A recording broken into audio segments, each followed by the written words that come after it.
psychedelic ethics, or ethics in the psychedelic space. We're going to talk a lot about that. And I'm very pleased to be joined by Daan Keiman from the Netherlands. He is a lead facilitator at the Synthesis Retreat, and he's also a co-founder of the Guild of Guides, which is an association about that we'll talk more about. They have made some good thoughts about ethics, ethical considerations. They have a code of conduct that I recommend everybody interested in this space to check out.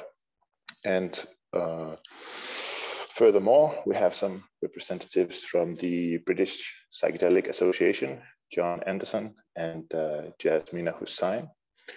The British Psychedelic Association also has published recently published a fairly comprehensive code of ethics, something like 40 pages long. So that's very, of course, there's some interesting thoughts behind that, and I'm really looking forward to hearing you extrapolate on that. So the reason why it makes sense to organize this talk at all is that, in my impression, we're at a place in time where the sort of psychedelic practices, using practice as a kind of a catch-all for people who are trip sitters, who are psychedelic guides, facilitators of ceremonies, or shamans, or there's many words. Let's see if I can make myself a little bit more clear here. Nice.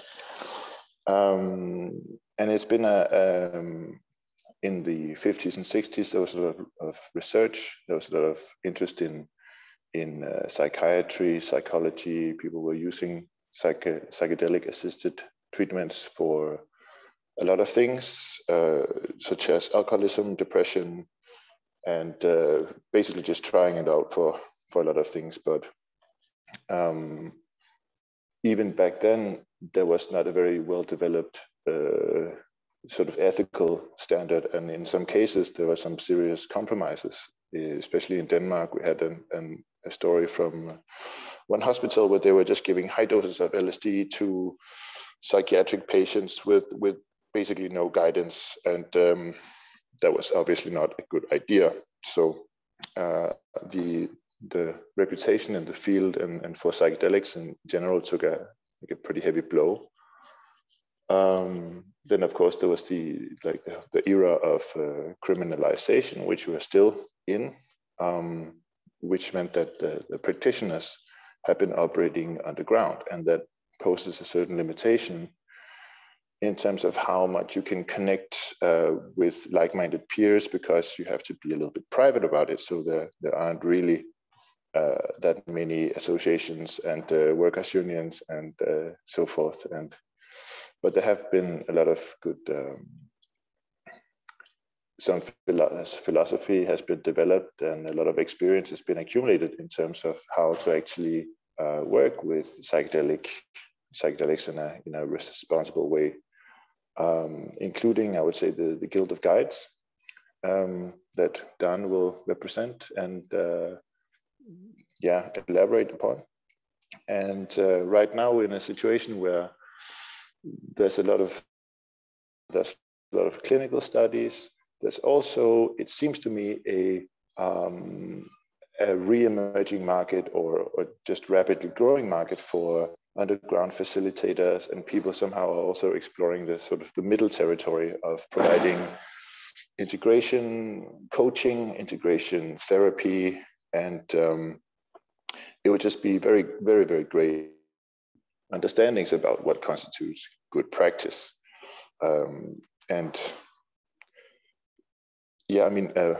Both Daan, John, and Jaazzmina, and others, you have made a lot of considerations around this. Would you like to add something to why it's important to talk about these issues?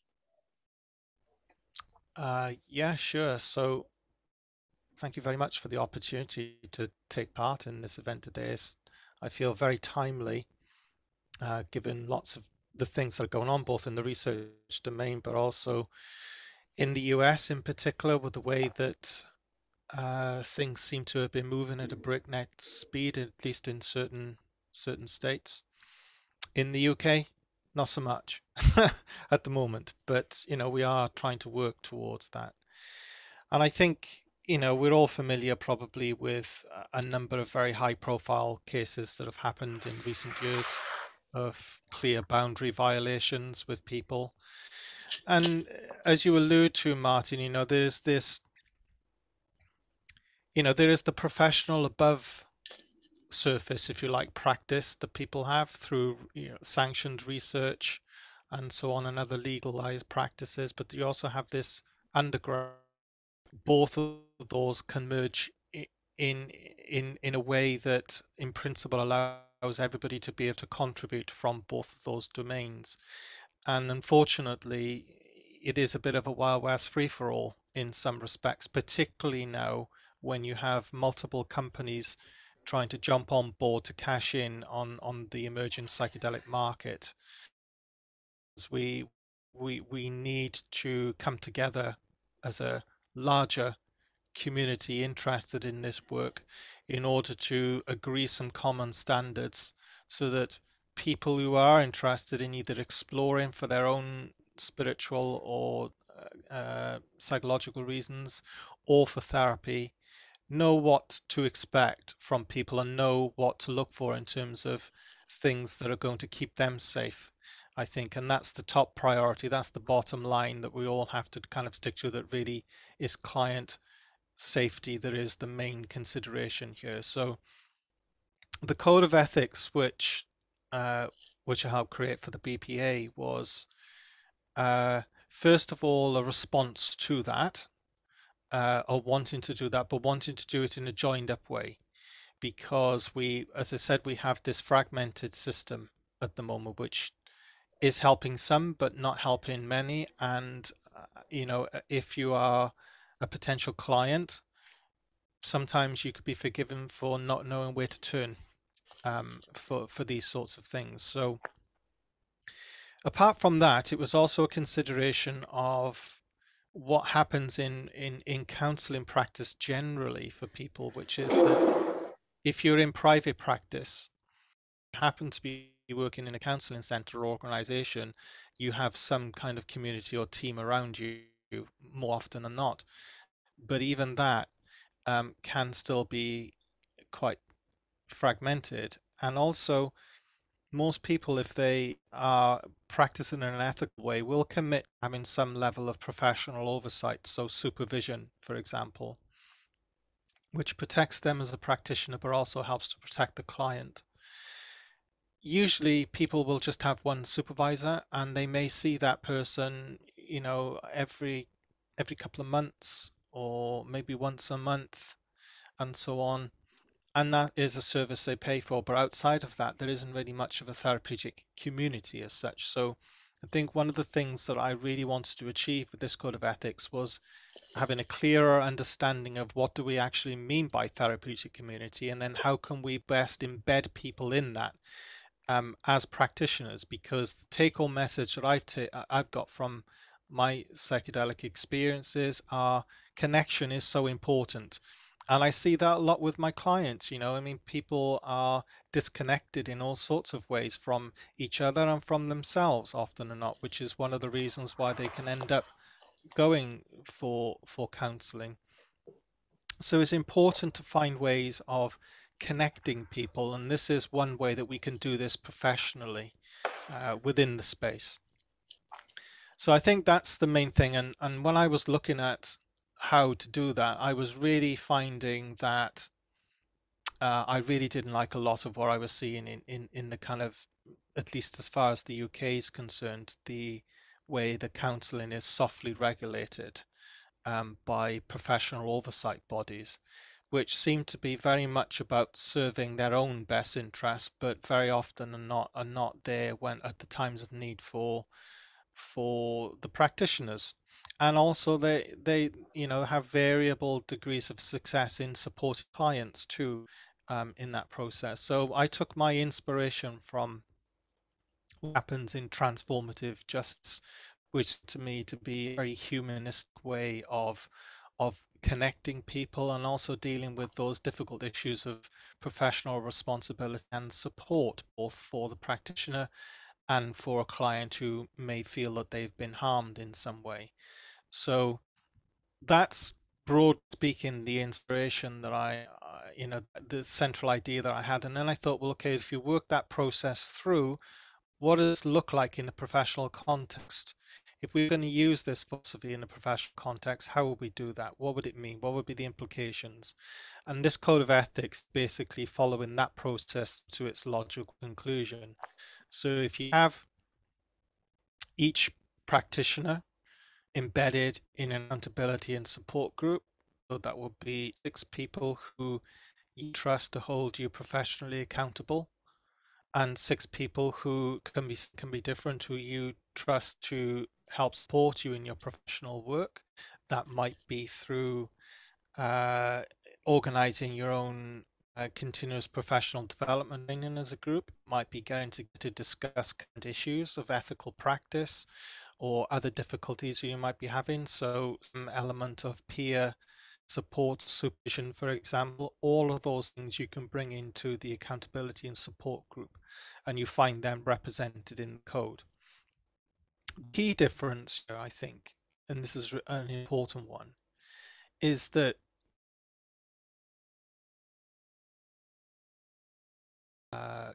counseling organizations, they effectively regulate you from that point on, as in they stipulate the rules, and if you violate any of those rules for whatever reason, then they will be expected to put a panel together to conduct a professional inquiry as to whether under sanctions. The important thing is that in this code of ethics, we don't want that power for ourselves. As an organization, what we want to do is return that power to a person's community, in particular to their accountability and support group, because we feel that they are best placed to be able to make those sort of judgments, to work with that person to try to correct, reform their behavior, and also work with the client who's been harmed in some way, by preserving and respecting their autonomy and providing them with the level of support that they need in order to heal from whatever experience they've had. And the reason that we talk about this in terms of expanded states of consciousness generally, rather than psychedelics specifically, pretty much reflects the current legal situation we have in the UK, as in psychedelic assisted therapy is a legalized form of therapy right now. We hope that it will be in the future, but that's something that we're working towards. And it's also a recognition that psychedelics are but one way of working, bringing about an expanded state of consciousness. You could, for example, use breath work. You could use meditation. You could use a variety of things, including shaman journeying as a way of doing that. So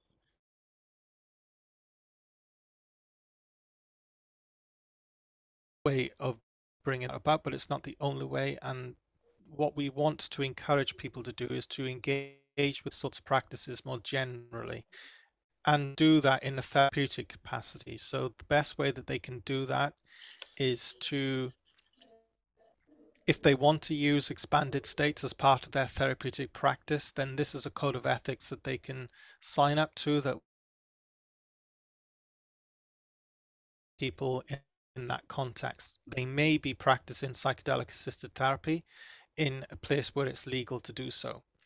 The other thing that this code allows us to do is to unite the above ground and the underground people under one code of ethics. What we will not have in the BPA is we will not maintain a register of everybody who's doing psychedelic assisted therapy, because that is a system that nobody working in the underground would or could sign up to, for obvious reasons.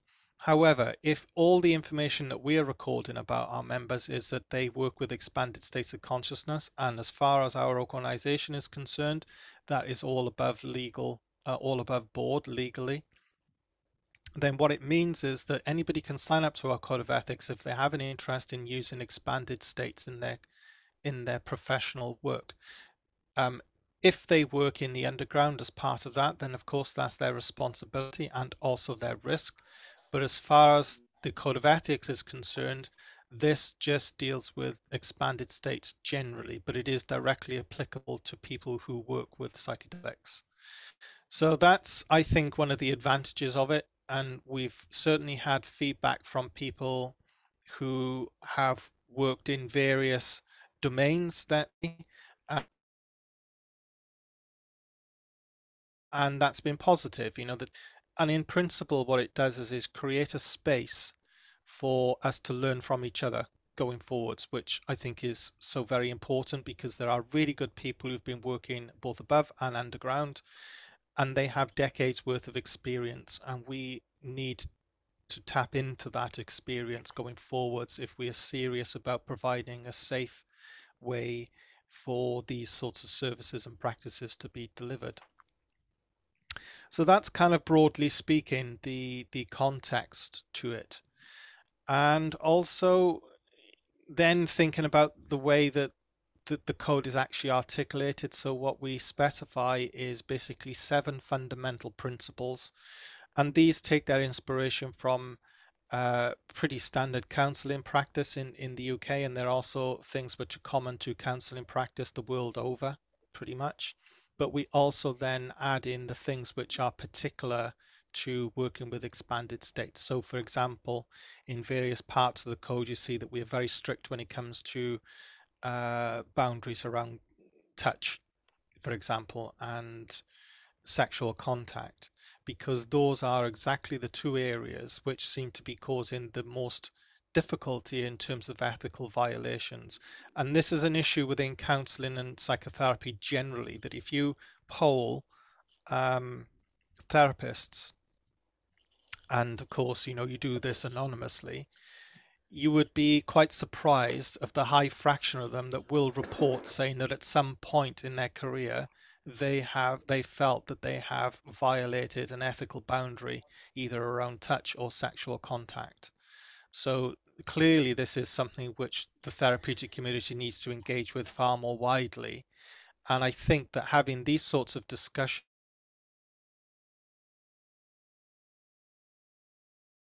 people can be engaging with those things, particularly, for example, if you feel that you're working with a client and you notice that you are feeling attracted to them on a sexual level. That's exactly the sort of thing that you should normally take to your supervisor, and it may become appropriate at that point for you to refer the person to somebody else in order to continue to. This is also the sort of thing that you could be having discussions with your accountability and support group with. And the idea here is that we catch problematic behavior early before it translates into ethical violation. And the best way to do that is to create a space where people can have these sorts of conversations and talk to each other. And we feel the best way of doing that is through the accountability and support group format. Other than that, then zooming out slightly, you then have accountability and support groups that can work together collaboratively across the country, across multiple countries. And I think that's really quite exciting as to where we could take that sort of thing. So that's kind of what we have. So I mean, I'm not going to go through the code in detail because it's up on the website. Anybody can read it. So I think the best thing for you to do is to kind of, if you're interested in that, is to kind of go through each section in your own time, really, because it's a heck of a document. Um, but it needs to be a heck of a document because it needs to hold practices such as psychedelic assisted therapy within the more general domain of counseling and psychotherapy, which is no easy task, because to my knowledge, not been done before, at least under one unified code of ethics.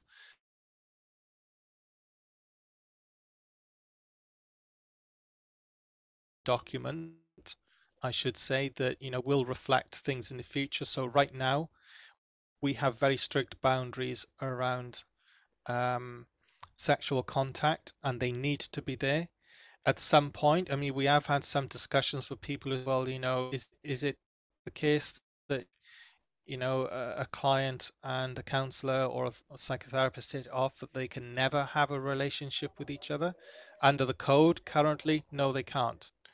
Um, but there are some codes which take a different view of this and say, well, maybe after a few years, after 3 years, if there are no outstanding issues for that person on the therapy point of view, then maybe you can explore that connection between you two at that point. There are various schools of thought. Some will agree with that, some will not. And ultimately, what evolves for our profession in the future remains to be determined. But right now, I think the safest thing to do is to put hard boundaries in that everybody can understand and are clear. And I think that's what we need at this stage of our professional journeys. So, having touched on the accountability and support, then we have a criteria which says the practitioners should consider the implications and the choices they make in their professional work with clients. So again, this is very common to most counseling and psychotherapy frameworks, but what we are targeting specifically within this code is the use of touch and sexual boundaries. Why? Because touch is one of those, psychedelic assisted therapy is one of those areas where touch would be permitted, whereas for most counselors, for example, unless they've specifically been trained in a somatic body based form of therapy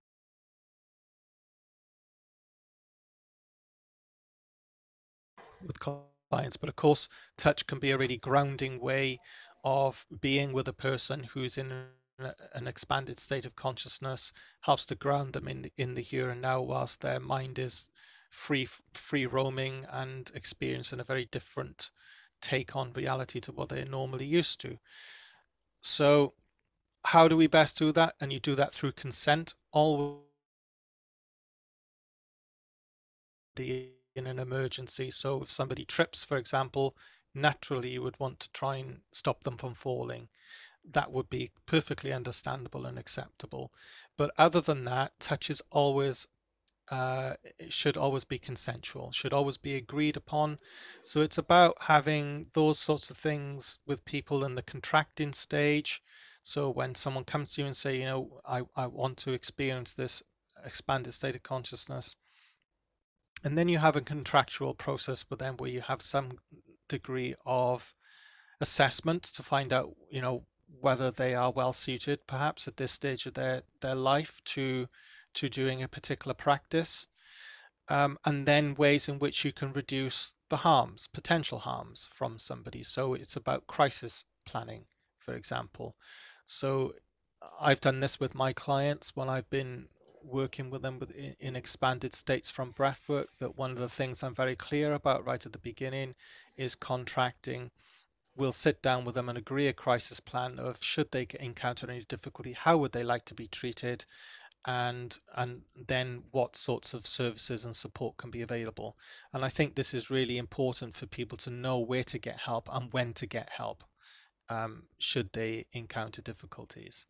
So these are all sorts of things that we would expect people to be doing professionally when they're working with expanded states generally, not just with psychedelics. So I guess a lot of this stuff has already uh, been done or is being done within synthesis, which I think is a really good and innovative model there. So again, we're bringing in those safety measures. Sexual boundaries, as I discussed, is also a very important one, and it's important that people know in advance uh, what the boundaries are, and that there will be no sexual contact between a guide, a sitter, and somebody experiencing an expanded state of consciousness, or indeed if they are working with them in a therapeutic capacity. Important to mention there, I think, as well, that it is important to validate and respect a client's sexual identities and expressions, certainly even within psychedelic states. But that does not include, okay, let's have sex then. That's clearly not right. And unfortunately, there have been instances in the past where, if somebody has come into contact with their sexual energy and they've wanted to give expression, because maybe in their life, maybe they've been sexually repressed, maybe they've not been able to express their sexuality in a way that they really want to, and they see this free, open state as a way in which they can start to explore some of those issues. The way not to do that, not to support somebody, is to say, okay, let's have sex then. Yeah, which is what has happened in some instances in the past where these ethical violations have occurred. So, for example, one of the things that I've done with my clients is that if in the context of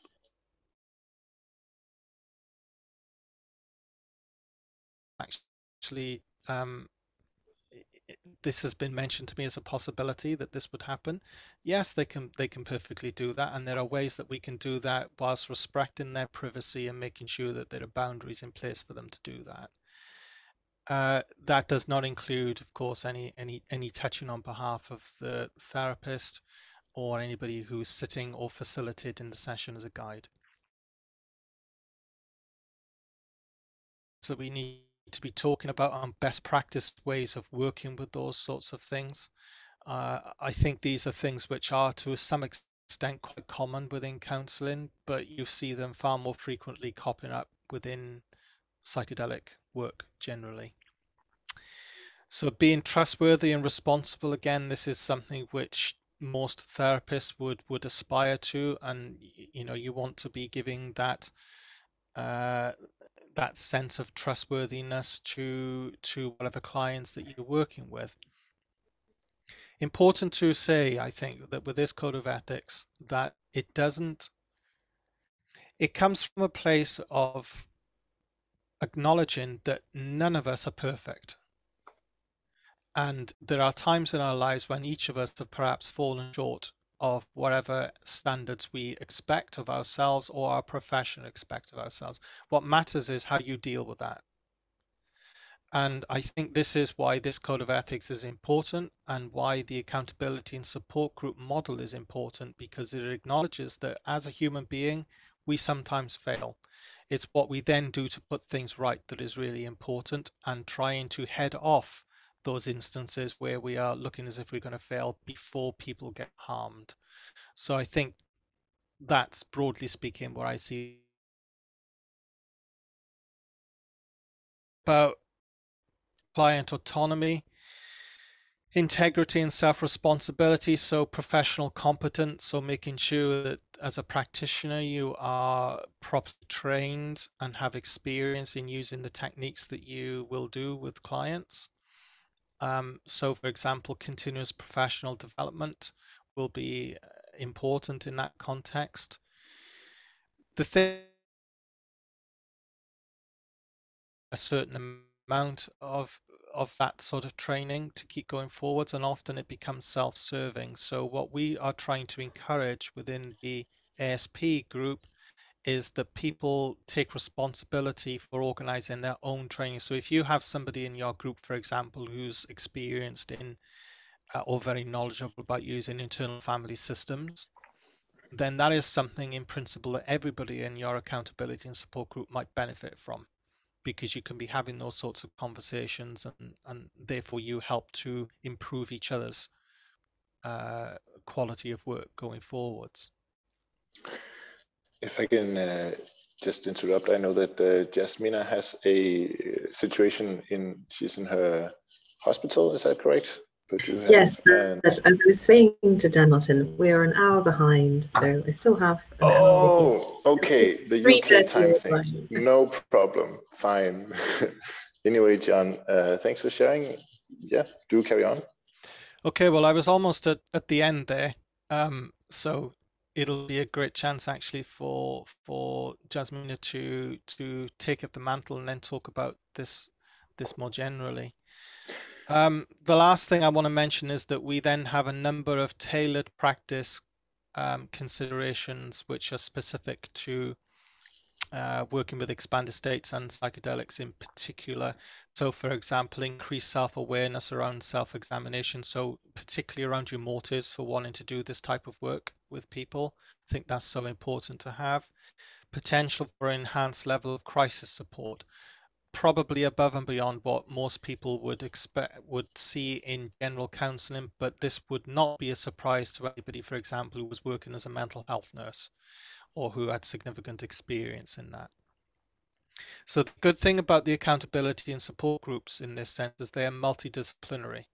And the reason that I've done that is because we want to try to learn from other people. So for example, if I had somebody in my accountability and support group who was an experienced mental health nurse, then that would really help me to be really cognizant about the sorts of crisis planning and support that you would want to put in place for somebody if, for example, they happen to have a paranoid reaction to psychedelic substance or some other type of practice that you may be doing with somebody. And that can come out of the blue. Yes, you can plan for it to a certain extent through screening, but these things can sometimes come out of the blue. Increased vigilance around retention and health and safety. Again, I think relatively self-explanatory that because you're dealing with these really complex areas, then you need that level of consideration, deeper level of consideration, perhaps than what you would otherwise do. Lived experience of non-ordinary states of expanded states of consciousness. So we don't want people to feel that if they are going to train as therapists using psychedelics, that they should also take a psychedelic themselves. It's important that they have experience of expanded state of consciousness, because I do believe genuinely that that helps to inform their practice and work with clients in particular.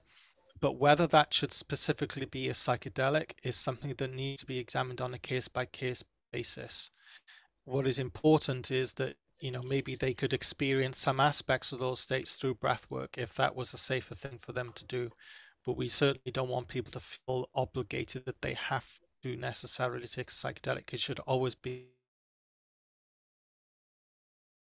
That said, if people do decide that they want to do this, then you know, one of the things that I am considering at the moment and have actually been able to do some way towards is actually a retreat for people who are training as counselors as part of their self-development, is to actually experience the psychedelic state. Because from my personal experience, I've learned more about myself through that means than probably most other things that I've done.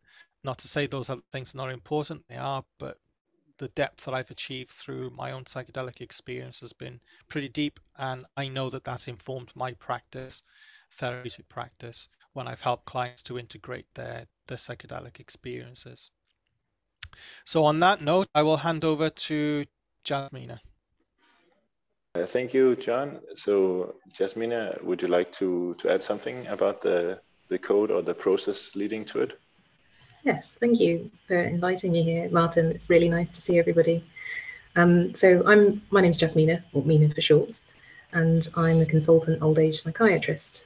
So for almost half of my life now, since 2005, I've been living under a particularly stringent code of ethics that all physicians in the country are required to sign up to. So in terms of and obviously before that, we were all schooled in how to behave, what it means to be good, what it means to do good things, and what it means to be bad and do bad things. So I think sort of what is good conduct, what is bad conduct, is sort of died into us from being children, isn't it? And then that is further shaped and enhanced by a particular code of ethics. And so when I think about what it means to be good and do good, which is what morality is essentially concerned with, and what ethics is essentially concerned with, we're thinking about, you know, how do I know that my conduct is good, and what is good conduct? And I think at its most simple, I think that everybody is capable of doing wonderful things, of being sweetness and light, and also being terrible, wicked, spiteful, and malicious. And there is no, you sort of have to recognize those aspects of oneself and take steps and measures to contain that and stop it from leaking out into the world. And that's the process of development into being a good person. So most people, I think, intentionally set out to do good things and want to be good because it feels good to help somebody who is suffering. We all want to be helpful and useful to each other. But unless we've sort of taken care of ourselves first and we understand our motivations for doing certain things, sometimes we can make mistakes and we can end up hurting people in a way that we never intended or even foresaw. So a code of ethics is, and that tends to sort of produce quite a lot of anxiety, especially when you want to be good and you think, oh, am I being good? Is this what goodness is? Am I doing bad? Am I hurting anyone? People start to get quite worried and suffer from a lack of confidence. So a code of ethics in that respect is almost like training wheels, because it provides a list of attributes or attitudes or behaviors that are suggestions and come from a place of experience, people who have seen the potential mistakes and pitfalls that are very common and are taking steps to help others avoid unnecessarily falling into them. And so the work that John, the immense amount of work that John has put into this document is sort of reflective of that experience, of that knowledge, and helping people to avoid things that we've fallen prey to in the past, and not so recent, not so distant past, I should say. And I hope that that will be, in terms of purpose and utility, that will be viewed very favourably by policymakers and regulators that are perhaps a little bit scared about people taking these things and running around and all of the, sensationalist media fears that get expounded. So in terms of that, it's very useful. But in terms of people who are not necessarily practicing as therapists, for whom there's a very specific set of regulations and code of conduct, but for people who are wanting to help friends or wanting to set up a small business, and they are looking, they're not therapists or counsellors, but they're looking for some assurance that they are good and that what they're doing is good, and that how they would know that they're not doing that, how they're not living up to that mark. Most people know it themselves, but sometimes there is a bit of a loss of confidence and people need a little bit of support or want a little bit of support to say, yes, I am doing the right thing. I feel better about what I'm doing now. And there, the Code of Ethics is really useful because it covers quite a large swathe of attitudes, behaviours and activities that people are likely to come across, and some guidance on what most people who are working in this sort of way would consider to be acceptable conduct and what is not.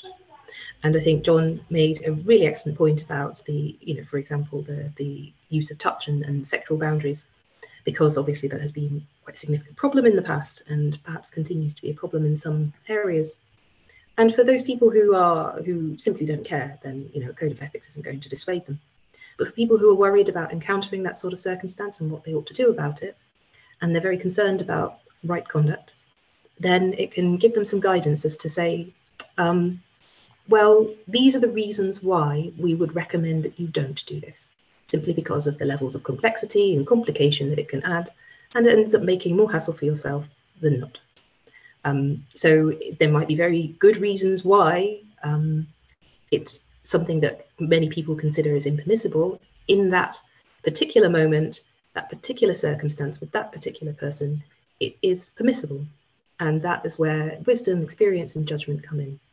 But as we're growing and developing and trying to listen to ourselves and work out what our own motivations and intentions are, things that are very, very tricky and very controversial in some ways, some advice to, at least at first, stay away from that area until you have developed sufficiently to be able to tackle it.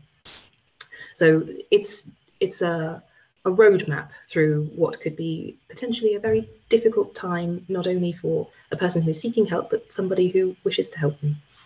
And so I see it as a very kind and benevolent document and suggestion, almost like a teacher written down on paper or on a screen, to help people avoid things that it's not necessary for them to suffer.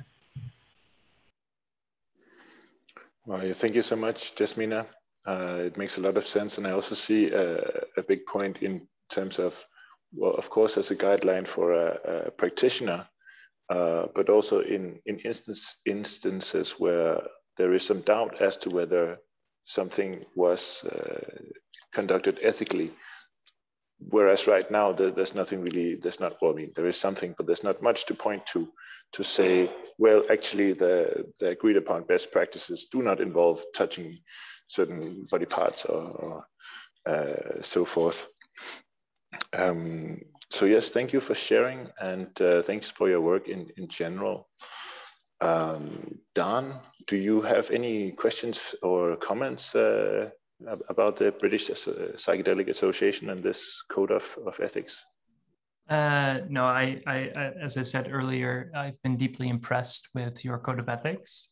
There are a couple of very stark differences that we hold in our code. But maybe to Mina's point, the idea that the code of ethics are like training wheels and suggestions and guidelines, and in that sense also forms and functions as an educational document, right? We tend to, as facilitators or guides or therapists, offer psychoeducation to our clients. But what I have noticed, especially building the Guild of Guides in the Netherlands, is that there's a lot of people that don't have any therapeutic training whatsoever and come with a level of, at best, naivety, and at worst, naivety bordering on actually actively squeezing an eye for something that they actually know is not really right code of conduct. That has been challenging to educate, to offer psychoeducation to especially people that come from other modalities, whether it's much more of a sort of, I'm a life coach and I'm going to offer this, or I come from a more neo-shamanic perspective and I'm going to hold space. And one of the biggest challenges that we have seen, and I'm very curious if John and Mina are operating within a sort of similar field of reference, is that there's a lot of people that sometimes come to this work when they are in what we call the evangelical phase. And you might recognize this by, there's sort of two strands of it. First and foremost, the most popular one is I take a psychedelic myself and I get this incredible opening, especially after years of being stuck perhaps, or looking for meaning, feeling an existential dread, having these deep traumatic embodied sort of conditioned tendencies, and suddenly there's a release or there's an opening. And what we have found is that when people have these conditioned patterns, this trauma, this sort of existential, emptiness, can deeply feed into personal insecurities and vulnerabilities. And then when that is opened up, sometimes those experiences are sort of mobilized or utilized by what I'm going to freely call the ego. And now there's a sense of specialness. So what we can often see after a very intense psychedelic experience is, on the one hand, beautiful opening, but at the same time, ego inflation. And the most common way of seeing this is people that say within the first 5 or 10 experiences, the medicine told me I need to start facilitating for others. And again, I want to be very open to the different perspectives and don't want to discount the fact that this can be a very genuine and true insight, the insight that I would love to show up compassionately in the world. And this work that has helped me so much, I would love to offer that to others. And within different psychotherapeutic schools and even shamanic approaches, one might think of the model of the wounded healer that is coming to terms with their own woundedness. And as a result, through giving meaning to their own woundedness and through transforming it, want to help others. But as we know from psychotherapeutic research, there's a couple of very big challenges. And as even Carl Jung, who called it the wounded healer model, pointed out, we run the risk of projecting our own woundedness and our own vulnerabilities onto our clients, onto the work. And I think the underlying challenges, if we don't meet our own needs, and I would not just say romantic and sexual, I would really add existential and spiritual and relational needs, then we might either consciously or unconsciously, through a myriad of very interesting complex defenses or protections or condition patterns, or just, without any knowledge of it, it's hidden in our shadow, so to speak, we might start to use or even abuse our clients to meet our own needs. And so this emphasis on doing the deep inner work yourself, I think, is paramount. And there's always, for me, but also what we discovered with the Guild of Guides, is continuous encouragement to, on the one hand, hold that integrity around, wow, beautiful that you were called by the medicine to do this work. And then at the same time, but please realize that if we look at traditional cultures that have been using these medicines and these modalities, there's decades and decades of practice before you're allowed, endorsed, encouraged to offer this work to others. If we turn to Western traditions, like psychotherapeutic traditions, there's years and years of engaging in deep psychotherapy yourself, supervision, ongoing, on a weekly or monthly basis, to John's point. And I do think there's a very wide field of people that come from a more sort of coaching, new age, neo-shamanic background that just have not developed that familiarity with that deeper inner work and with really uprooting or bringing into the light, as Jung would say, these shadow aspects of ourselves, these unmet needs, and that can really seep into the facilitation space or the psychedelic space, and can be problematic there. And so to hold the genuine interest that people have and the genuine calling to do this work, on the one hand, very compassionately, but also to be a bit more boundaried around, well, you really do need to have certain competencies and skill sets in order for you to do this work wholesomely. The other place where we might see this sort of evangelicalism show up is through capitalist, or if you feel uncomfortable with calling the whole system, at the very least, the commercialization drive that we now see. John said we're moving in with breakneck speed, and there's a framing of the problem as there's too little facilitators and well-trained guides right now to start facilitating and supporting all the clients that could be helped. And I don't think that's the problem. I don't think it's the problem that we have too little facilitators. I think the problem is we're trying to move much faster than we can. And so the problem is not how are we going to train all these people? The problem is how are we going to slow down so that we can properly train all these people? And that's quite a big difference for me, because, and I'll get there in a moment, for us, there's actually quite a strong emphasis, and you need to have personal experience with psychedelics. And my first question to anyone that would say, well, I would like to become a facilitator, but I don't want to have my own experience, or I can't have my own experience due to mental or physical health problems, I would ask, so why do you want to do this work then? And very often at the more socioeconomic level or societal level of conversation around these topics, again, then the first thing is, well, we need facilitators. We can't expect everyone to have 10 to 20 experiences because we have so little time. And I know this is incredibly unpopular and it's bordering on unpragmatic. And so we need to find the right balance in the middle. I'm not coming from sort of like, and this is how it needs to be place.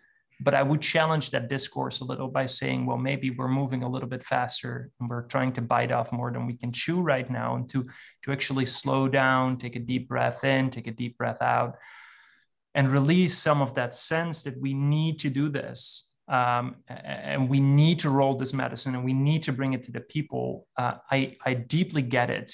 And also, I would urge us to actually slow down a little bit. I want to be very mindful that a rhetoric like that can, and doesn't necessarily, and doesn't always, but it can result in kind of apologizing for poorly trained facilitators under the banner of we don't have time to give them all these experiences and training.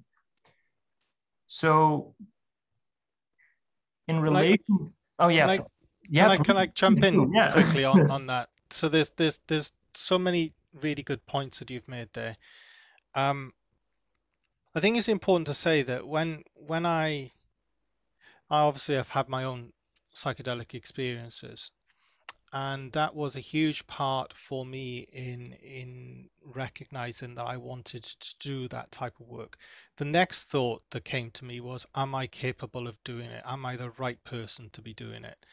And before I even went near a client, I spent 2 years doing my own deep therapy, because I was pretty messed up as a person and I needed to sort out a lot of those issues before I even went near a client, because otherwise people are going to get hurt. And the other thing was that I also then through a therapist training program to do that, which then again provided me with the supervision and so on, and all of those things, Dan, that you were talking about. So actually, I think one thing that we can do to marry up a lot of what you're talking about there, and this is something that I've given a lot of thought to in recent times, is actually a proper counseling training program that is specialized for people working with expanded states of consciousness. And that would make a lot of sense, because then you have people entering who have the interest, and they may well have been coming from the same place as me, that, you know, they've been exposed to stuff during their experience and think, oh, well, you know, it's brought out something in me that I didn't realize was there, and I really want to be able to share this with other people, and this is the way that I want to do it. But doing that from the right motivations is really, really important. And a proper counseling training program will certainly enable people to be able to examine those sorts of things for themselves, and then make sure that they're doing that level of work for the right reasons. So I think that's probably one way forward. In principle, under the BPA code, we could achieve that. That is entirely possible to do, is to restructure existing counseling training in a way that would work with this. It's also a well-tested method of producing people who can work therapeutically with others. So I think building on that framework absolutely makes sense as the way to go forward with that. And then what was the last point you made, Dan, about I'm not really sure. Are you talking about having personal experience, or the shift in how we frame the problem? Yeah. Is the problem that, you know, there's not enough therapists, or is the problem that we don't allow ourselves the time to actually, yeah. Okay, yes, that one, sorry. So again, you know, kind of joining up with what I said earlier, that if you had a therapist training program that trained people from the ground up to work with expanded states, then that would go some way to achieving exactly what you've just said there. And also takes time, right? So, you know, people shouldn't go into this with the expectation that, oh yeah, I've had a couple of psychedelic experiences, that's gone really well, now I want to work with other people and I want to do that next year, right? Because that is the sort of thing that is likely to, it's okay, it's all fun and games until you encounter somebody who has a difficult experience, and then it can be a whole different story. So I think being prepared that this is a process that is going to take time, and if you have a proper therapist training program that enables you to do that, then of course you're then going to be turning out people who are well-rounded in that respect. And it kind of goes some way of saying to Dan that, you know, that is one way that we can take the time to make sure that people are getting the exposure to the sorts of skills and knowledge that they need to in order to work competently with these states. Yeah, I resonate with that, and what it brings into perspective is, how do we not just have a code of ethics, but how are those code of ethics embedded in different training programs, different approaches to doing this work? There's indigenous practices that would never use, practitioners that would never use the term transference or countertransference, but think of this work in terms of energy, or in terms of other forms of, you know, other cleansings. And I'm not here to say that that's wrong, I think within that context, within that social cultural context, these ways of working can be profoundly ethical and looking at the right relationship. But we do have a translational challenge on our hands in terms of, well, someone that has been training in the Amazon for 10 years, how does a person like that come back and work with more, again, a term that doesn't do justice, but Western clients that might not have an animist belief system, don't believe or don't experience those energies. And I do think our code of ethics is primarily focused on Westerners practicing and more on those type of modalities. And we're very careful around shamanic practices, also because as a white man, I don't think I'm the right person to be talking about what constitutes ethical shamanic practice. But there are organizations, some of them coming together, in one of Chakruna's initiatives, that are looking at those. And in those contexts too, some of the forms of abuse and problems that you identified, both of you identified, are present. And so to bring awareness to it and to have this educational function of these code of ethics, I think, is paramount. But we do need to deepen that a little, I think. And I think where I held a question that came up for me is, on the one hand, these are training wheels and there are suggestions, but on the other hand, I would say there's a couple of hard limits. And for me personally, I don't think we should be thinking about, sexual touch.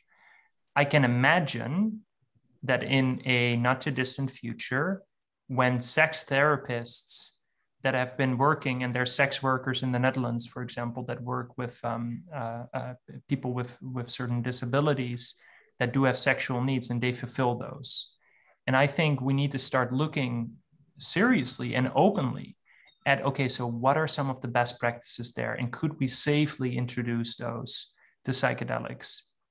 But speaking for myself, I've encountered practitioners that want to work with sex and psychedelics from a more sort of tantric perspective. And we're going to give you, we're going to make women squirt, and we're going to give you endless orgasms. And, we're going to do anal de-armoring.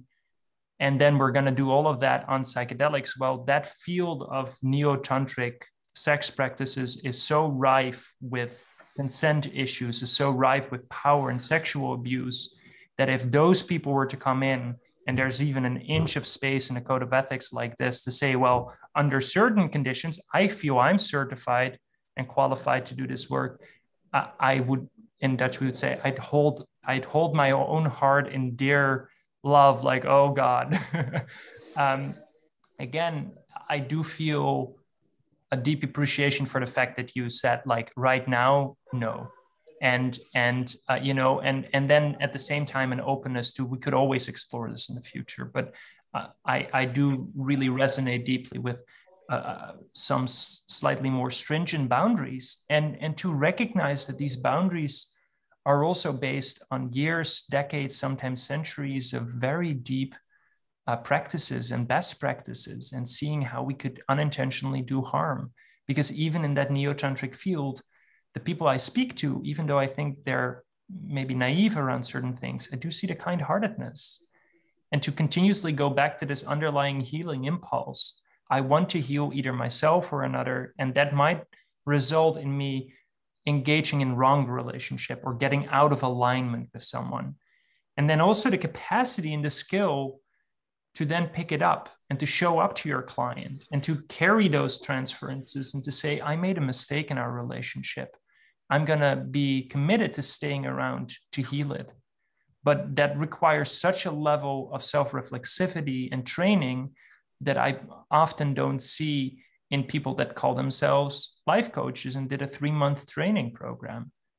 And I genuinely think that they think they get it, but I want to be careful. I want to be mindful of my own position, speaking as a white man with an academic background. And I want to be mindful of the cultural variation and the different ways of doing this work.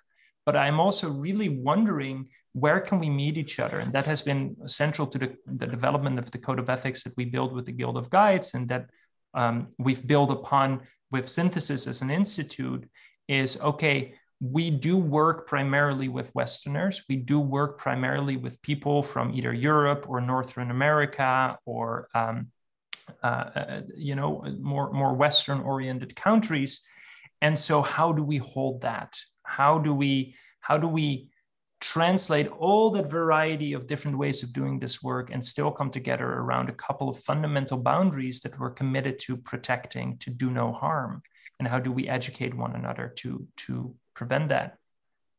I'll pause there. I see someone is raising their hand, and I'm not really sure if you want me to keep replying to some of the things or if you want to open it up, or so Martin, please lead us. Yeah. Okay, yes. So we've been talking for about an hour, and the idea was to have kind of a two-part structure for this talk. In the beginning, talking with Daan Keiman of Synthesis Retreat and the Guild of Guides, and also talking to John Anderson and Mina Hussain from the British Psychedelic Association.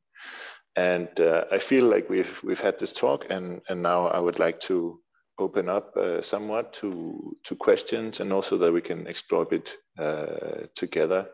I would just like to add, like on the note that Daan mentioned, I think I would agree that at this current point in time, it would be nice to have a hard limit ethically around sexual conduct. At least I was inspired by the old book by Leo Seff, this described in the Secret Chief. Yes, like he had these, there was this informed consent prior to a session that he would make, that this was a non-sexual space. And that has a lot of benefits. For example, if people in dealing with kind of some anxiety, some trust issues, like maybe they're having the feeling that the therapist wants something from them sexually, you can refer back to an agreement that you made, like, look, this is a non-sexual space. And I also agree that there is some potential for sexual healing and positive transformation, but it's a very, very complex space, and it does demand a lot of special competencies. Also, thank you, John and Mina, for introducing or for insisting on the value of this. You call it the accountability and support parts, but to have this, I think, from the therapeutical spaces, this well-known concept of supervision and peer support, because I think that those structures are fairly crucial in order to support ethical conduct. And that's something that I don't think is really so prominent in the, at least in the sort of underground or even sort of gray zone space of psychedelic practitioners right now. But I'm hoping, and I see some initiatives on Danish soil for people uniting, and I think we'll definitely, I hope people will take inspiration from this concept. Okay, so now I have some more questions I would like to work with collectively, as it were. But before that, I was thinking maybe to have a little round. If you would like to introduce yourself, just say quite briefly your name, maybe your affiliation, and maybe your profession of those who are also present here, like an open floor.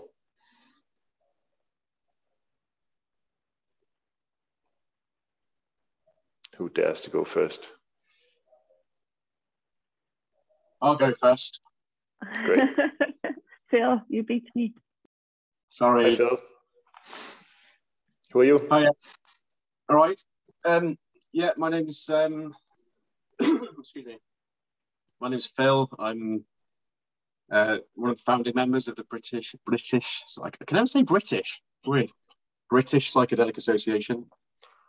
I'm also a mental health nurse, qualified mental health nurse, for 13 years now. worked in sort of private hospital and then NHS the last 6 years, working as a community psychiatric nurse for older adults in a community mental health team. And I've been involved with psychedelics for over 20 years now, personally. And I'm been following the developments of psychedelics for mental health, which has piqued my interest massively. It's why I'm here, and very much looking forward to them becoming a first line treatment for a wide variety of mental health disorders, but also to be used for just improving focus and creativity and whatnot. So that's me. Thanks, Phil. Thanks for introducing yourself. Passing it on to Angelica, but I will note that we are 22 in this call, so we'll have to speed up the introductions a little bit. I'll be super quick. I raised my hand just because I don't like doing this thing, so I thought I'll get it out of the way. So my name is Angelica. I'm one of the founders as well of the British Psychedelic Association, and I'm a psychotherapist. And my dream is for this kind of therapy to be available to more people, especially women. And yeah, that's what I concentrate my work on. Thank you. Thanks, Angelica. And maybe I'll pass it to Guy. He's raising his hand. I'll jump in. Hello, everyone. My name's Guy Murray. I'm just finishing off my dissertation on a third year psychology and counselling Bachelor of Science. It's all about falling in love with the self through others on psychedelics. And yeah, I work with Heroic Hearts Project UK, so I'm involved with helping veterans find plant medicine, and also I'm on the Medical Psychedelics Working Group with Drug Science. And yeah, I've got a very interesting first guided experience, which involves having sex with the guides who are looking after me. Okay, thank you. We can talk about that. Next one, Karen Hellegro. Yeah, I'm a psychotherapist in Denmark. I've been a psychotherapist for 35 years. I was originally Jungian trained and later by Stanislav Grof. I took his education while he was still around. And I've been working with ayahuasca for 20 years in Denmark and Brazil. And I've been doing the integration work mostly afterwards, but also preparing people for the experience. And also I've told not many, but some people that maybe it's not a good idea for you. So I've been very much into what is good and not good for people to do. Yeah, very interesting, and thank you for all your inputs. Very good. Thank you. Thank you, Karen. I don't see anybody else raising their hand, so I'm assuming that everybody who felt like introducing themselves have done so. Otherwise, now is your last chance. Diane? Hi, yeah, I can say a quick hello. So I'm Diane. I'm the founder of the BPA. So I do, it sounds quite glamorous, but it's not. I do all the administration work and try and pull things together and network with people and just bring awareness to the fact of moving psychedelics forward in the UK.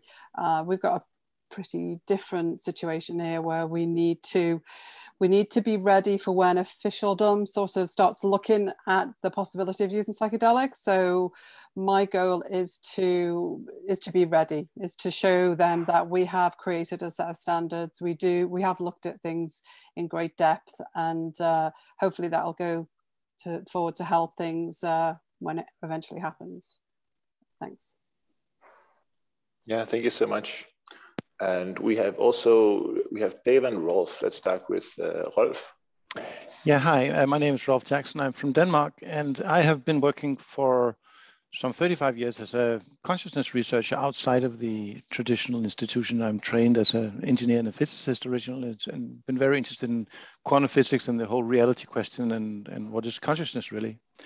And my field of interest is also collective trauma. And so in the last couple of years, I've been dipping my toes in this pond, so to speak, and I find it very interesting and see some great possibilities in this. Thanks, Rolf. Dave? Yes, I think I have. Dave, you're feeding a little bit. Okay.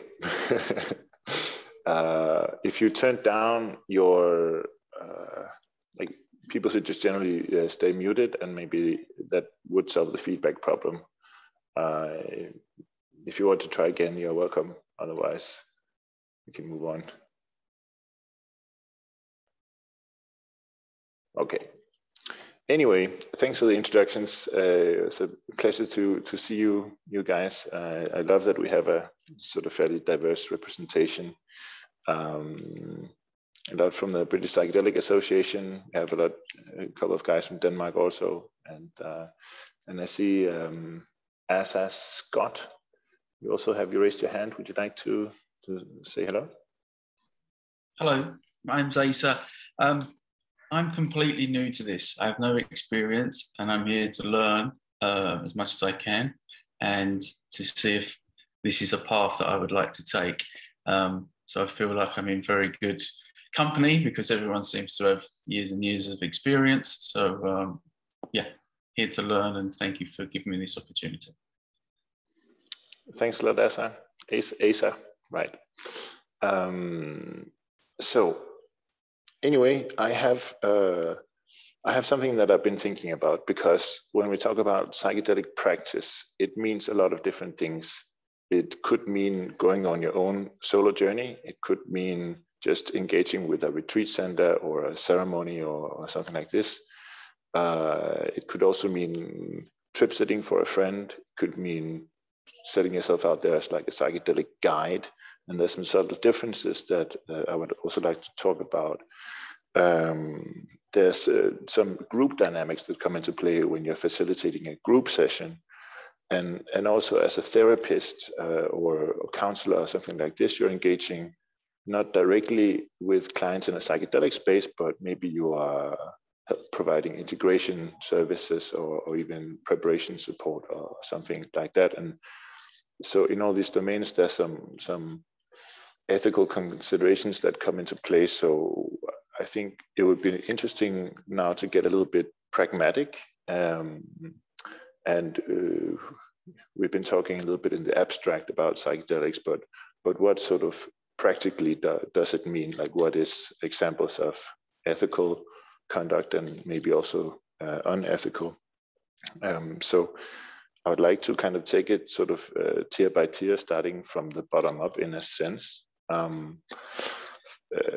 For example, when is it ethical or reasonable for a person to take psychedelics? Because we keep hearing that it's not for everybody, but then who is it for, and under what circumstances? And the scope is bigger than we can really cover in this talk. It's a whole talk in itself. But Daan, you're a lead facilitator at Synthesis. You're also the director of ethics and advocacy, and you also used to be the lead health screener, or you are the current health screener. Is that correct? I used to be the lead health screener, building the first 3 iterations of our health screening device, if you want to call it that. And I'm now still part of the health screening team, but I've been trained as a chaplain. So I could only do that work because I'm a nerd and just wanted to geek out on contraindications and pharmacological interaction effects. But it was better to hand that over to a psychiatrist and people that were actually trained to do screening. But yeah, in the beginning, my geekiness helped out with building a screener. Yeah.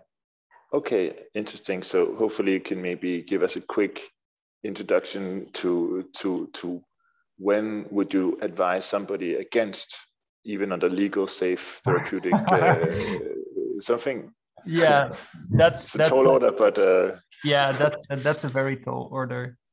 Maybe it helps for me to describe a couple of things that we do at Synthesis, and then that gives a bit of an understanding. So when I developed the first screener, and what we've been refining ever since, is to have a 4-dimensional screener. So you look at, to the extent that those are not the same thing, and in the West we really insist they are not, you look at physical health, mental health, you look at supplement and medication use, and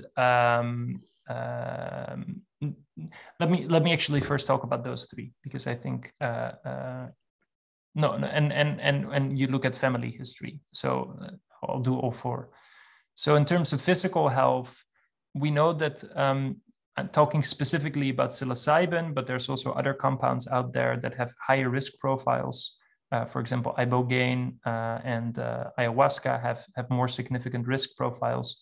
But if you look at your physical health, you can think about kidney failure or dysfunctions, liver failures or dysfunctions, maybe problems with absorption. So people that don't absorb nutrition well might have a completely different psychedelic experience, atypical in the sense that it starts much faster or slower and lasts much shorter or longer, and the intensity might be different. So you look at the psychodynamics and the psychokinetics, pharmacodynamics and pharmacokinetics. What does the body do with the psilocybin that comes in?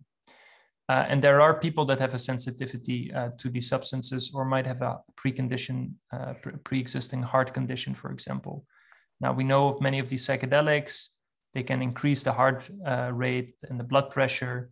So sometimes we joke, if your cardiologist is okay with you jumping out of an airplane and experience a lot of fear and adrenaline, and your heart will be okay with that, usually at that level, you're probably comfortable with psychedelic experience as well. But that's a rule of thumb. So we always defer to the cardiologist and specialists in this case. But I'm speaking to a very wide audience. I'm not sure who's watching at home. As a rule of thumb, you could use this.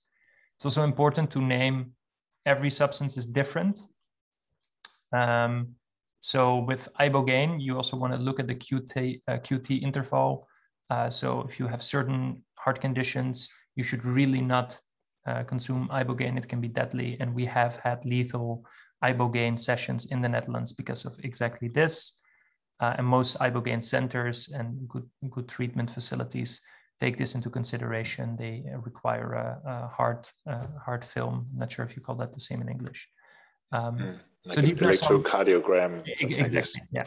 So there's on the physical health level, there's a lot that you could think about, but you need to think quite deeply. So people with metabolism difficulties or diseases, Hashimoto's, for example, people with autoimmune disorders, we know that serotonergic 2A receptor agonists like psilocybin and LSD and ayahuasca and DMT, they can really tinker with your natural immune responses through different downstream effects. So you have the primary effect in the brain and in the gut, but the receptors give signals off downstream that might have an impact on your immune responses. And so it's very important that you inform your clients incredibly well about all these risks. And also that you do not give any medical advice if you're not a trained medical professional. And I cannot overemphasize this. Do not practice outside your scope of competence. Anything I might say right now, never use it if you're uninformed yourself to kind of, it's a rule of thumb.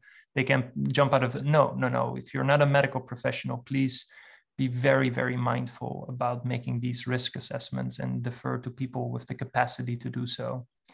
That being said, psilocybin in specific has an incredibly low risk profile, but still you don't want to have that one person that actually dies in your ceremony because you were uncareful.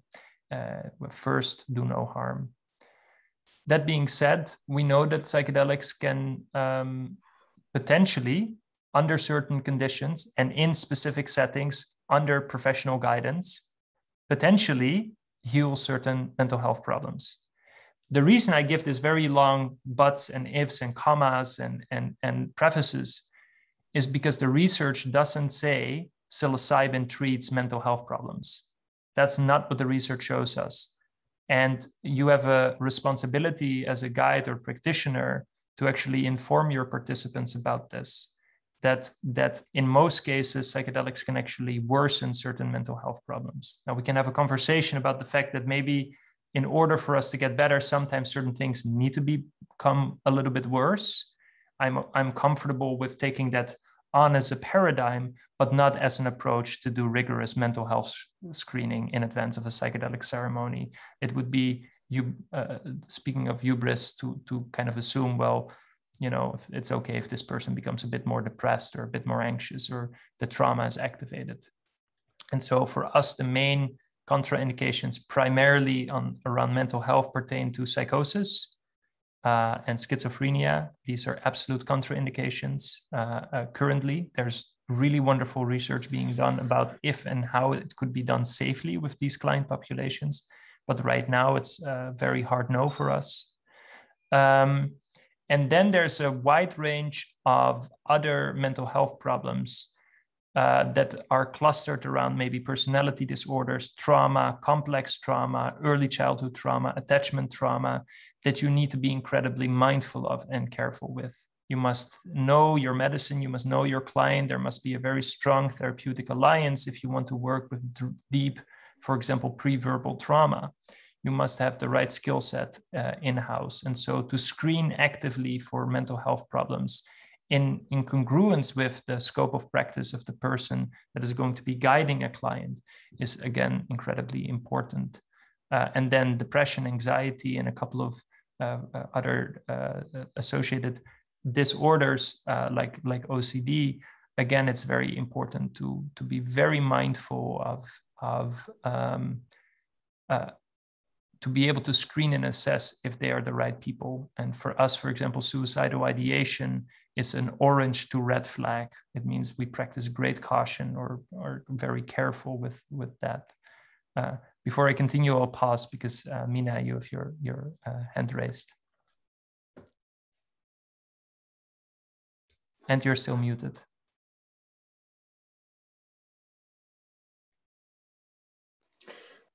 Mina, you're muted.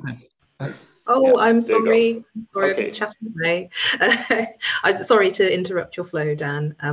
But before I leave, I just wanted to say that sort of on a very basic, sort of fundamental consideration, these are some things that I would consider if I were somebody starting to help people who were going through a psychedelic experience or an expanded state of consciousness.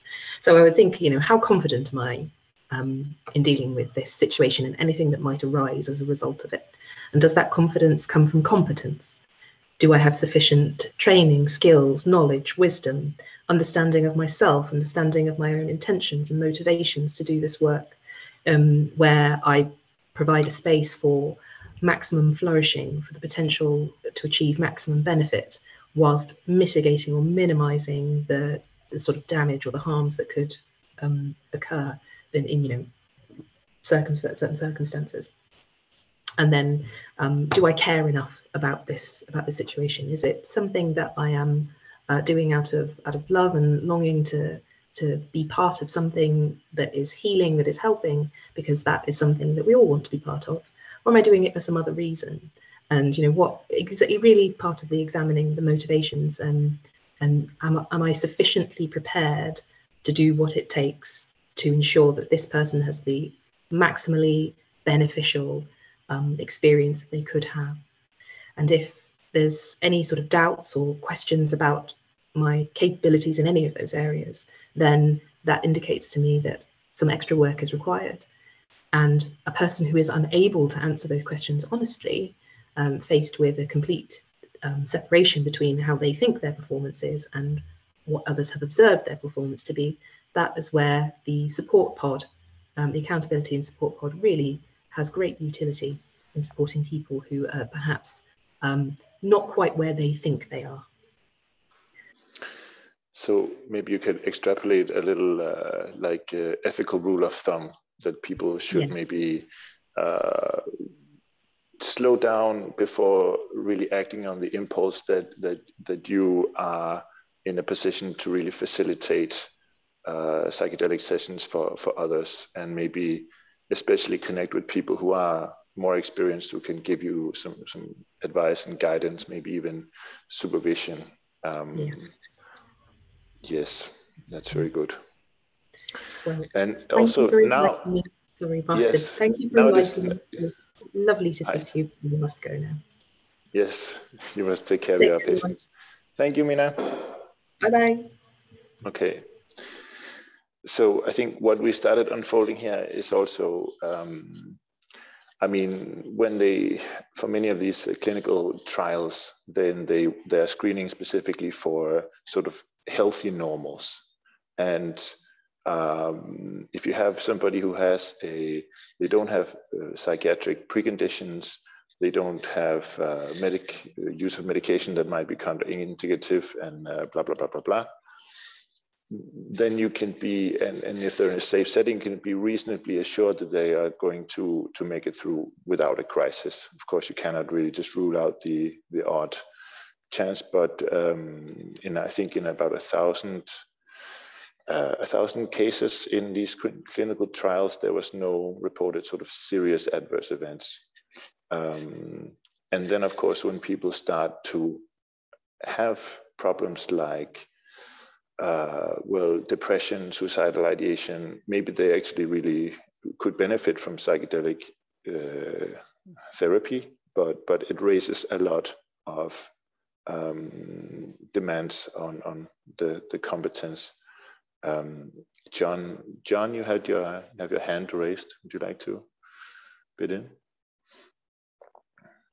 Yeah, so there's a few things that I'd like to kind of say about this. So these are really complicated areas, and I think it's really important that we're having discussions like this.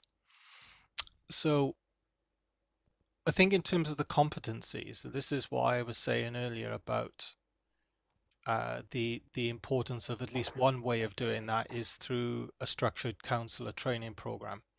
And in fact, I am working with a provider in Cambridge to look towards doing that. So that would be one way of training people from the ground up to have the right sorts of skills that they need to be able to do this sort of work. And also what Mina was saying about the accountability and support pod. So one of the advantages to having them as an interdisciplinary thing is that you can have within there, you might have somebody in your pod who's a GP, for example. And this kind of goes to the point that Daan was making, that if you're doing those sorts of risk assessments around people, then you could perhaps utilize somebody in your account support pod to be able to do that. So you can see how that kind of structure is really going to be of benefit going forwards to people. The other thing as well is that I have very mixed feelings about the kind of thoughts of psychedelics not being for everybody, because, well, I'll be honest, I think sometimes some of it has come down to grantmanship, people not wanting to go into areas that are difficult or challenging because, frankly, they require a lot of funding. I mean, psychedelic research is really challenging to do at the best of times. Never mind if you're trying to deal with a population, say, if people were bipolar. For example, if somebody with bipolar wanted to try psychedelic, what sort of medications are they on?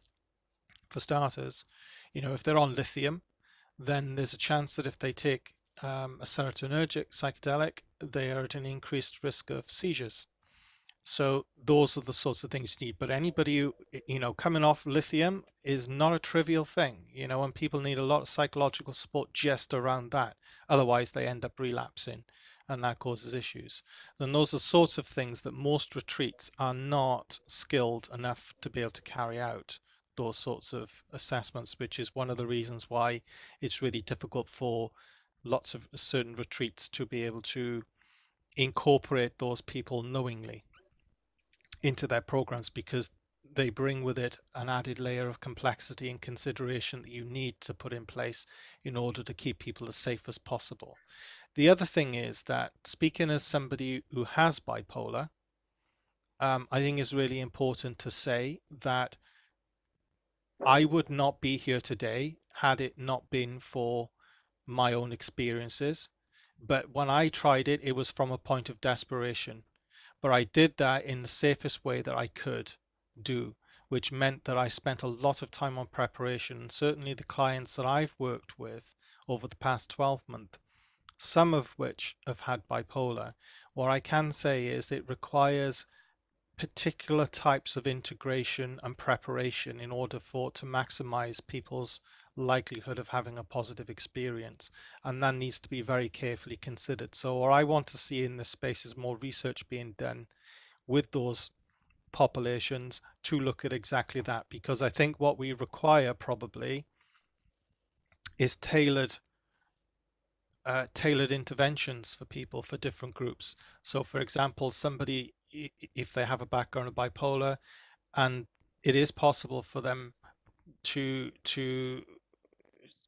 try a psychedelic, what does the circumstances need to look like in order to maximize the chances of maximum safety? Because otherwise some people will have adverse reactions and their condition will be worse, and sometimes in a worst case scenario that could result in them losing their life. So those are the things that we have to be very careful about and tread very carefully. But I am also mindful that doing nothing also costs lives.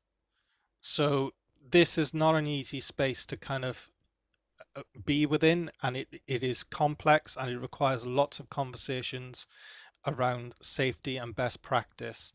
And I don't think we're anywhere near that yet, but I'm very hopeful that through discussions like this, we can eventually get there.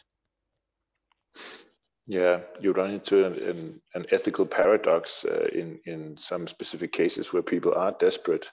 And if you then say, sorry, it's not safe to help you, is it safe for you, or is it safe for me? Or is it safe for the field? And it's very tricky. I think it's really, really good point. May I add something to that, Martin? Because John, I really appreciate what you're saying, and I speak often with people on the bipolar, let's call it maybe spectrum, because I think there's different ways of understanding.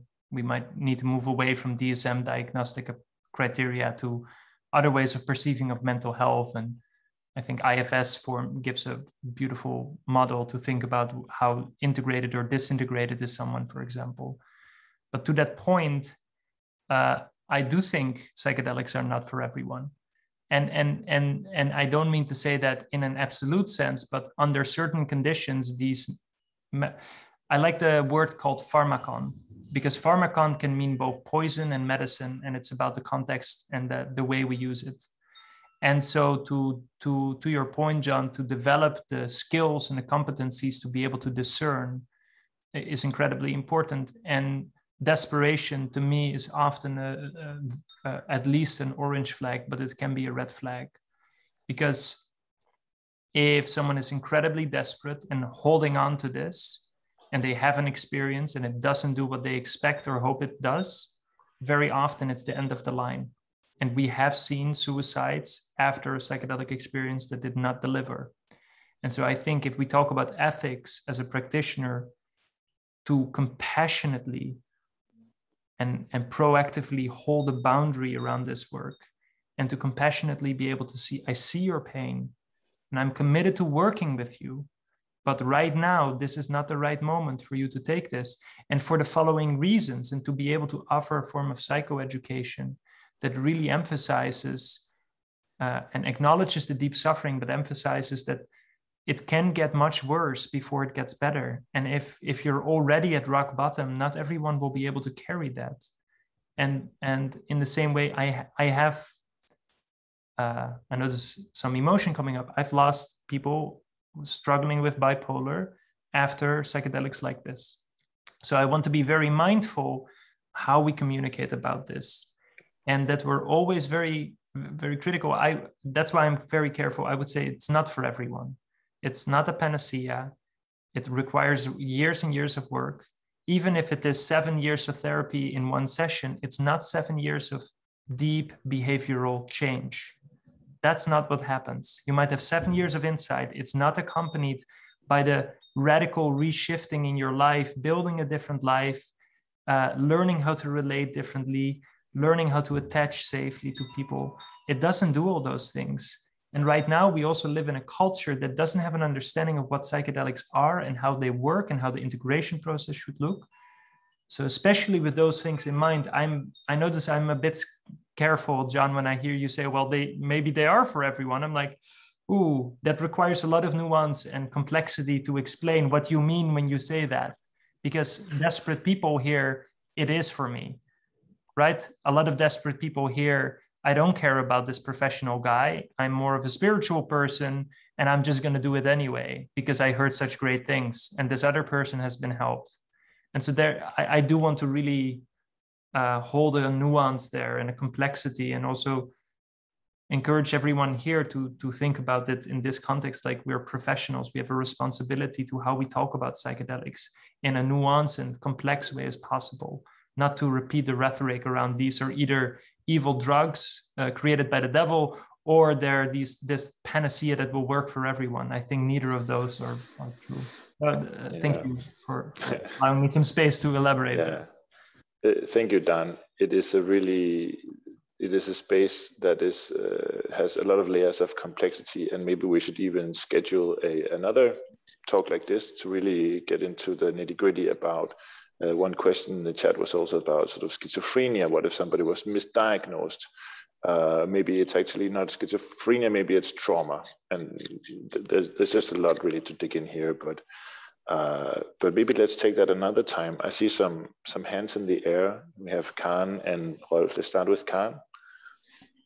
Yeah, Stanislav Grof, he used psychedelics in the psychiatric hospital, and he has a lot of experience with, for instance, bipolar people.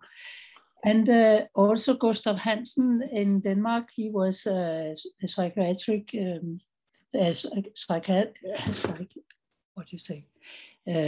psychiatrist, and he often gave it to people that were actually psychotic.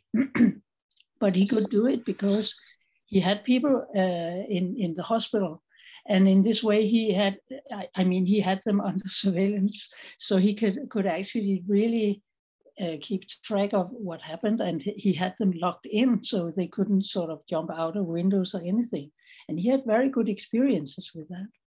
So I think it's possible, but you just need to have the settings right.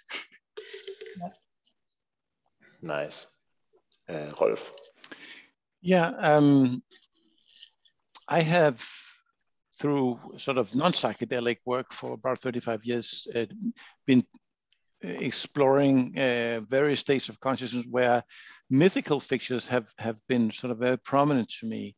And now I'm not a psychotherapist or psychiatrist as such in a clinical sense, but I've been diving deep into these things. And one of the things that I have seen, and I have a hypothesis around, is that there are certain archetypal traumas that are actually they're not individual. They belong to the planet and our race, and they appear typically in our myths. And take like Gollum, he's a very good example from the Lord of the Rings, this schizophrenic being.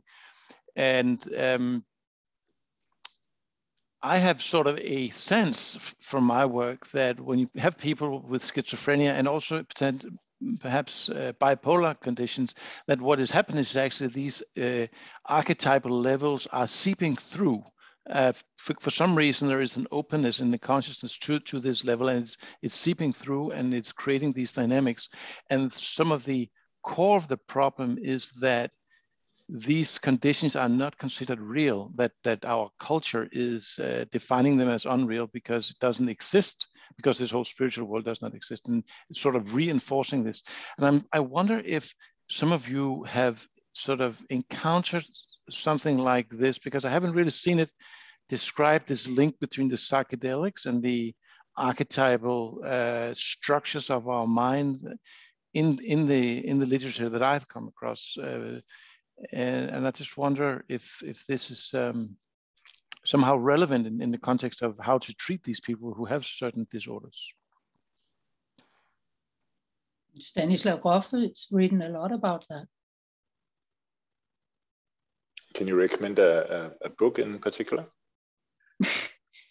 It's so many years ago I read them, so I can't. Sorry. Okay. Maybe LSD psychotherapy or... LSD psychotherapy can be a beautiful introduction. And there's also a contemporary, Tim Reed. He's a psychiatrist and holotropic breathwork facilitator from the UK.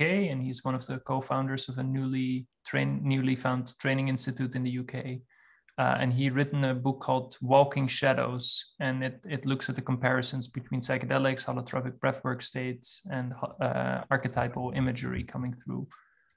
Well, maybe I should rephrase what I said, because I know Grof has written about it. What I meant was that in the current discussion about these things, I don't see this popping up very much in the discussion of how to deal with this. This was actually what I meant. Well, I can speak to that. So in terms of the integration work that I've done with some people who've had bipolar, and they've chosen of their own volition to try a psychedelic, and we've gone through it, I should say, a lengthy discussion about, safety aspects around that and so on, because that needs to be there, because I completely agree with Dan that for some people psychedelics really are not the answer, and puts them in harm's way. But those people who I have worked with who have then come to me for integration work, one of the things that I know has been really helpful to those people is a lot of Roberto Assagioli's work, and in particular around subpersonality work. That can be really powerful as a means of people meeting various aspects of themselves, but also finding ways to embody those transpersonal, cultural transpersonal components that he mentioned. So those things have tended to come up. I've noticed more with people, the people that I've dealt with who've had bipolar. There seems to be a very strong current with that, which I think this is what I'm saying, that for certain types of condition or ways of being in the world, we probably need very specific types of preparation and integration, and we're not there yet to know exactly what those need to be and will look like for working with those people. And that's something that we as a field need to grapple with and work towards. But in terms of my experience, I found Roberto Assagioli's work really, really helpful in giving them the tools they need to make sense of their experiences and come towards some sense of inner healing. Maybe if I can add something, one of the things that I noticed was a bit of a difference between our code of ethics when I was going over them, is that we place quite some emphasis on existential or spiritual integrity. And especially in such a pluriform, complex cultural context where we have access to Buddhism, Christianity in all its forms and shapes, secularism, humanism, Jung's work, we have all these different psychotherapeutic modalities and schools and approaches. It's very tempting, and I think we need to bring a great awareness to our own positionality, also as it intersects with our sex, with our race, our sexual orientation, our gender expression, all of these tied up in our lived experiences. And to work with someone and respecting their existential or spiritual integrity means that we try to a certain extent, leave our own conceptions of what is true at home So when I work with someone that comes back and has these archetypal openings, if you would like to call them that, they talk about Weltschmerz, right? The pain of the world. They talk about these different things. They might mean different things for different people in different circumstances. And it's not up to me as a guide or a facilitator to discern and to determine which one is which. And so I want to be very careful with how I personally interpret their experience, and rather changing it around and offering them tools to start to decipher for themselves what their experience means. Because blue in Buddhism might mean something completely different than blue according to Jung, or blue according to Robert Assagioli, right? And I'm taking just a color now, but these concepts, the way we talk about it, are radically different in different cultural contexts. And so to have a client-centered approach that really allows someone to, in their own language, understand their experience. And the reason this is so important is because, especially when we work with people in heightened states of suggestibility, our perspective might start to become imposed either consciously or unconsciously on the participant. And this, I do think we have a deep ethical guideline here to be very careful with that, because of course we're trained, we have intuitions, we have our rootedness in certain systems or schools of thought or spiritualities or existential perspectives. And of course we're going to offer those, but if we can frame it as an offering that someone can either take or not take, and that it's their autonomy, and that we as a therapist trust their own inner healing intelligence, their own capacity to discern, I think we're going to get a shift. And I do notice when guiding group retreats, this can be challenging. And especially when people from different backgrounds come together, everyone thinks they're, I see it a little bit better than the other. And I have this too myself. Like, this is really, it's human to think, well, I think I see it a little. And as a therapist, I think very often we also sometimes sit at the tip of our chair thinking, oh, I hope my client is going to get this. And then when they don't, and they don't make the connection, it's so tempting to just want to push them over the edge and make the connection for them. And then to really exploring yourself, what is it that makes me want to help? And can I actually take another step back and trust a little bit deeper that when they make the connection, maybe tomorrow, maybe in a week, maybe in a month, maybe in a year, maybe in a decade, that them making that connection themselves, that them understanding their own experience might be much more powerful, because they came to it themselves and they have this themselves. And so to introduce the concept of spiritual or existential integrity, to be informed by the fact that, yes, they might be open to these archetypes. Yes, they might be open to spirits. They might be open to Buddhist deities. They might be open to Christian imagery coming through, but to let them figure out with our support how to make sense of that, I think is really, it comes down to ethical meaning making and how we hold that. And to me, that's very, very dear to introduce in our ethical approaches to doing this work. I completely agree with that, Dan. And that's why within the BPA Code of Ethics, we have that section in there about respecting spiritual autonomy of people, because it's so very important that we don't impose our values on people. So certainly in the work that I've done, it's very humanistic, very client-led, very person-centered, and that seems to resonate most with people who are in these expanded states, because one of the things that we are buying into from a therapy point of view with that model is to say that the answers lie within you. And what I do as a therapist is I will help to support you to find out what that means for you and what your own answers are. And often people will have these revelations during a psychedelic experience. The hard work then is through the integration of then really clarifying what that is, coming into contact with it, learning to sit with it, and that might be something really difficult. And then finding a way of honoring it and showing up to the world that respects that insight that person has had, so that that's part of that integration process. So I think this is why there is a strong kinship between working with these states and a humanistic approach. However, that said, I'm also aware that, you know, there are people out there who do think slightly differently about this. So, for example, there are people who would say that CBT actually can be, standard CBT can be quite helpful during the preparation phase to help draw attention to maybe unhelpful thoughts and feelings that people might have, as a kind of prelude to them setting intentions around what they want to achieve during the journey. So I guess what I'm really saying is that I think what psychedelics and working with these states and expanded states generally, what they require of us as therapists or as guides or as people doing other types of work, is to work integratively first and foremost, and have that done in a kind of client-led way. Certainly, I've discovered, you know, that there is, you know, that there are things that people will talk about that fall quite plainly within standard counseling models. There are some experiences that they talk about that certainly don't.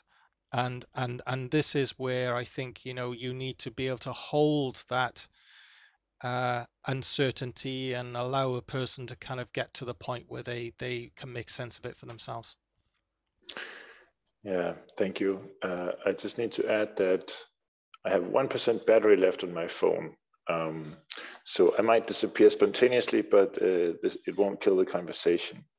I would just like to add on this note from my therapist. Okay, yeah. All right, so it did happen. I think I died there, but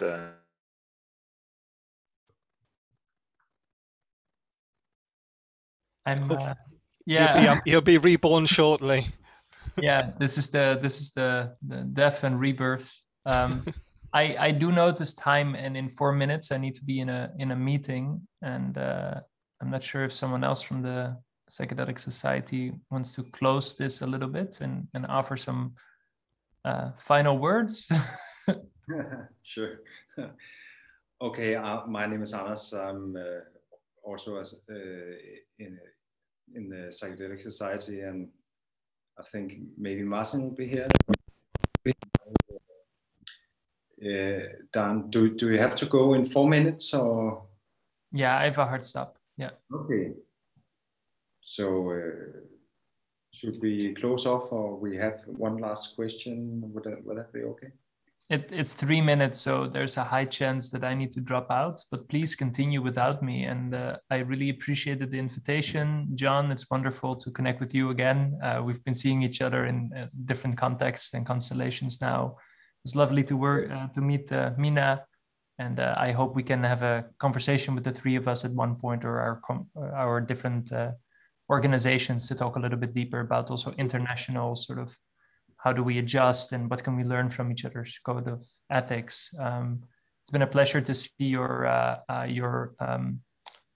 model for how to deal with conflict. And this is something that I would actually love to talk for another couple of hours about, like, how do we do that? How do we call in rather than call out? But also, how are we firm in our boundaries? And yeah, but it's been a joy. Thank you, everyone. And if there's any questions for me, don't hesitate to reach out to Daan at synthesisretreat.com. So my first name at synthesisretreat.com. And I am very busy, but if I can find time, I'd love to get back to you if you want to connect.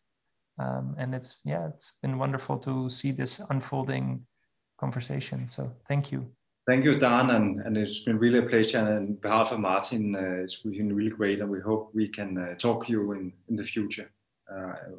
Love your perspective. Thank you. And yeah. Yes, thanks. This is Martin.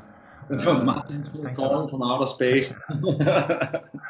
Yeah, sorry about that, but it's been such a pleasure. Thank you guys for taking the time to show up and have this conversation. I think we got about halfway through the topics that I was hoping we could cover, but it just illustrates that there's a lot to talk about, and I hope we can continue this. So thanks a lot for checking in and having this. Thank you, guys. So Okay, let's end here.